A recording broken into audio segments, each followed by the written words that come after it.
안녕하십니까. 유라 힐링 의원입니다. 오늘은 사람들이 되게 많이 아프지만 잘 모르고 있는 질환, 자율신경장애에 대해서 얘기해 볼 건데요. 자율신경장애는 특징상 굉장히 의심하기가 쉽지 않은 병이죠. 왜냐하면 자율신경장애는 대부분 몸속에 있는 그 수많은 그 기관들의 에러를 일어나서 생기기 때문에 뭐랄까, 이게 병이야? 아니면 난 너무 아픈데 어디 가도 얘기해도 검사 결과가 나오지 않는 경우가 많거든요. 이건 마치 우리 몸에 있는 하드웨어가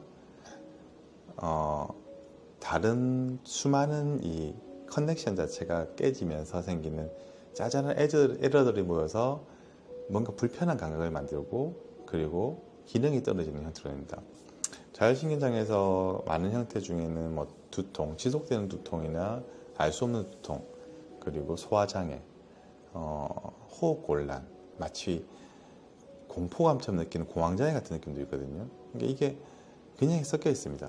이게 좀 어려운 게 뭐냐면, 우리가 자율신경장애라면 항상 뭐 기능의 문제이기 때문에 마치 그 소화기관에 문제가 생기거나 심장에 문제가 생기거나 만성적인 통증인데 뭔가 모르는 통증이 있거나 굉장히 춥거나 더운 이런 느낌이 계속 반복될 수 있거든요.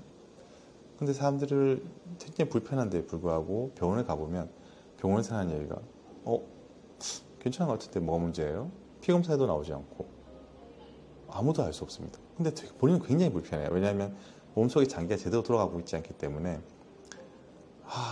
내가 진짜 아픈데 십몇 년을 지나도 어디 가도 뚜렷한 답을 주지 않는다. 검사를 다 해봤는데 크게 문제는 없다고 하는데 자기는 굉장히 불편하다. 이런 경우는 상당 부분 자율신경 장애를 의심해야 됩니다. 코로나 이후에 이제 생기는 많은 증상들이 있거든요. 뭐 후각이 없어진다든지 미각이 없어진다는 생각도 있었고, 두통이 지속된다 이런 경우 되게 많고요. 그리고 소화가 너무 안 돼서 맨날 체한 것 같고 두근두근한다 이런 경우도 있거든요. 이 자율신경 장애 중에 또 특징적으로 공황장애 같이 나타나는 경우도 있어요. 왜냐하면 호흡 자체가 숨을 쉬는 그런 기관의 문제, 그러니까 폐뿐만 아니라 폐를 싸고 있는 조직이라죠. 늑간이나 있는 호흡 근육, 그리고 호흡을 도와주는 그런 조직들이 기능을 제대로 못하게 되면 이건 약간 근골격 통증이 섞여 있는 거거든요.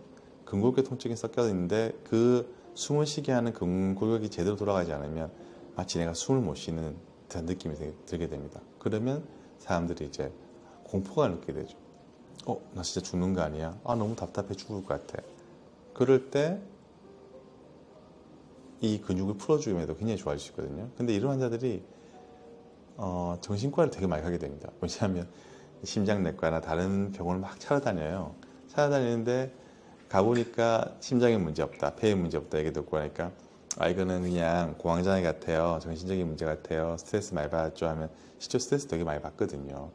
스트레스 때문에 생기는 그 수많은 문제들이 자율신경 장애로 나타난 건데 그거를 단지 정신적인 문제로만 치부하게 됩니다. 그래서 또 약을 먹으면 또 약간 좋아져요. 왜냐하면 정신 스트레스를 줄이는 그 공황장애 약들이나 안정제 계통들이 자율신경을 다운시켜주거든요.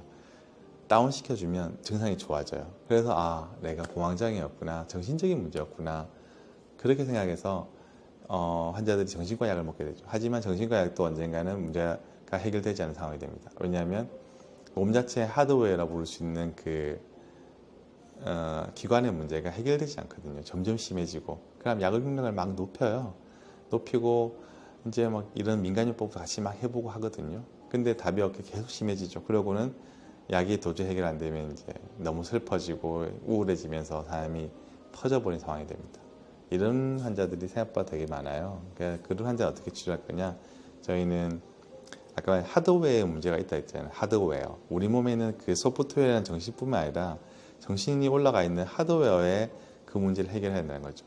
그러니까 하드웨어라는 게 결국 우리 몸에 있는 근골격계 문제, 그리고 뭐 그 근골격 문제에서 같이 파생되는 신경의 문제가 같이 막 섞여 있어요. 그거를 주사 치료를 통해서 이제 해결해 준다는 거죠. 그게 자율신경 치료의 방법 중에 하나입니다. 물론 자율신경 치료가 여러 가지 되게 많아요. 아시다시피 뭐 수액을 치료해서 몸 필요한 미네랄을 공급해주고 항산화제를 넣고 하고 다 필요한 치료긴 합니다. 하지만 메인은 그 하드웨어의 문제를 해결해 줘야 된다는 거죠. 그 하드웨어의 문제를 해결하기 위해서 저희가 스냅피 같은 치료를 하게 됩니다. 스냅피를 하고 스냅피 치료와 합쳐서 근골격 통증도 같이 잡아요. 왜냐하면 아까 말한 호흡근이 스냅피하고 좀 다르거든요. 스냅피와 다른 호흡근의 문제를 다른 근골격 문제를 해결해 주면 환자가 좋아져요. 이래서 자율신경 치료가 되게 어렵습니다. 그냥 단지 스냅피만 좀 좋아지면 되게 편한데 자율신경 치료는 아까 말한 근골격 통증을 같이 유발하는 경우가 많거든요. 몸의 혈액순환이 떨어지면 많이 쓰거나 제대로 관리하지 못하는 부분, 허리나 목 통증, 그리고 아까 말했듯이 어깨 통증이 생기고 그런 통증이 다시 또 스냅피를 유발하게 돼요. 왜냐하면 통증 자체가 사람에 대한 굉장한 스트레스가 되거든요.